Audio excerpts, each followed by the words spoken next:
पूर्वी खबर। पश्चिम Bengal bar council चुनाव के चुनावी मैदान में सीरियल नंबर 66 के उम्मीदवार श्री सौरीन दास इस समय सबसे मजबूत दावेदार के रूप में उभरे हैं। नोटरी पब्लिक और पैनल पब्लिक प्रोसिक्यूटर इंचार्ज के रूप में वर्षों का अनुभव रखने वाले श्री दास की साख को हाल ही में तब और मजबूती मिली जब कलकत्ता हाईकोर्ट के वरिष्ठ अधिवक्ता श्री स्वप्निल मुखर्जी ने उन्हें विशेष रूप से सम्मानित किया। श्री दास न केवल अपने पेशेवर अनुभव बल्कि अपनी निस्वार्थ सेवा भावना के लिए भी अधिवक्ताओं के बीच चर्चा का केंद्र बने हुए हैं। उन्होंने दुर्गापुर, आसनसोल, बांकुड़ा और बीरभूम जैसे ग्रामीण क्षेत्रों के वकीलों के लिए अपने निजी खर्च पर मुफ्त वेलफेयर फॉर्म वितरित किए हैं। इसके साथ ही नए वकीलों के स्टाइपेंड, एनरोलमेंट और आईडी कार्ड जैसी समस्याओं के समाधान के लिए वे सदैव तत्पर रहते हैं। युवाओं और ग्रामीण अधिवक्ताओं के प्रति उनके इसी समर्पण और सक्रियता ने उन्हें इस चुनाव में एक विश्वसनीय और लोकप्रिय चेहरा बना दिया है।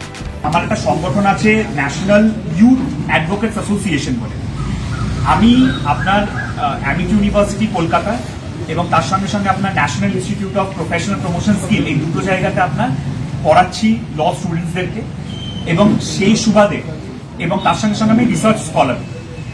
এই সুবাদে আমি দেখতে পেয়েছি যে সৌরিন দাস দুর্গাপুর কোর্টের আইনজীবী হয়ে উনি ওয়েস্ট বেঙ্গল বার কাউন্সিল ইলেকশনে প্রতিদ্বন্দ্বিতা করছে এবং যেই বার কাউন্সিল ইলেকশনে আমরা দেখেছি যে আপনার বেসিক্যালি কলকাতার অঞ্চলের যে সমস্ত লোকেরা তারাই কিন্তু বেশিরভাগ প্রতিদ্বন্দ্বিতা করে এসছে এবং তারাই কিন্তু আজকে মেম্বার চেয়ারম্যান হিসেবে আছেন।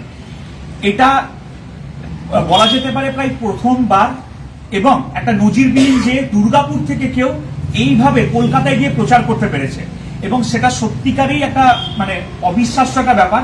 প্রত্যেকটা আজকে কলকাতার কোর্টে আমি দেখছি যে সৌরিন দাস দুর্গাপুরের আইনজীবী হিসেবে তার পোস্টার, ব্যানার এবং সেটা একটা মানে চর্চার জায়গায় উনি চলে এসেছেন।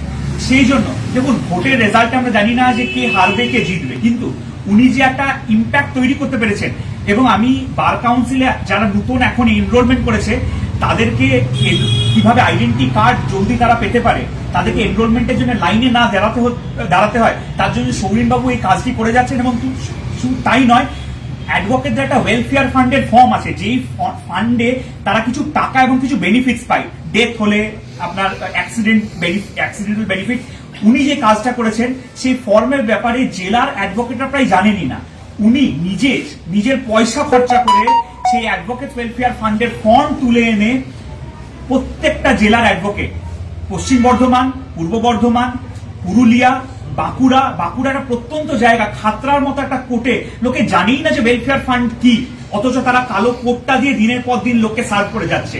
উনি তাদেরকে বিনা পয়সাতে তার নিজের পয়সা থেকে ইনভেস্ট করে সেই ফর্মটা বিল করেছে যাতে সেই অ্যাডভোকেটটার যদি ঘরে কোনো কিছু হয় তাহলে সে বেনিফিট পেতে পারে।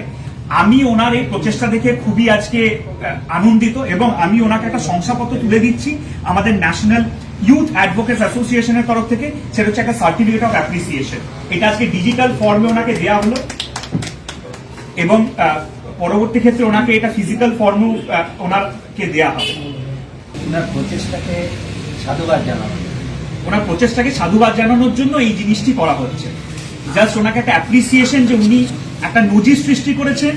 উনি জেলার ছেলে হয়ে, দুর্গাপুরের ছেলে হয়ে সাউথ বেঙ্গলের যে ইন্টারেস্ট সেটাকে তুলে ধরেছেন। সেই জন্য একটা আমরা ন্যাশনাল ইউথ অ্যাডভোকেটস যে আমাদের অ্যাসোসিয়েশন আছে, যেখানে ইয়াং যেসব অ্যাডভোকেটসরা আছি আমরা কলকাতা অঞ্চলে, তারা ওনাকে এই সাধুবাদ জানান। हमारे चैनल को लाइक, शेयर, सब्सक्राइब करना न भूलें और बेल आइकन को दबाना न भूलें और देखते रहें पूर्वी खबर। पूर्वी खबर, नजर सब पर।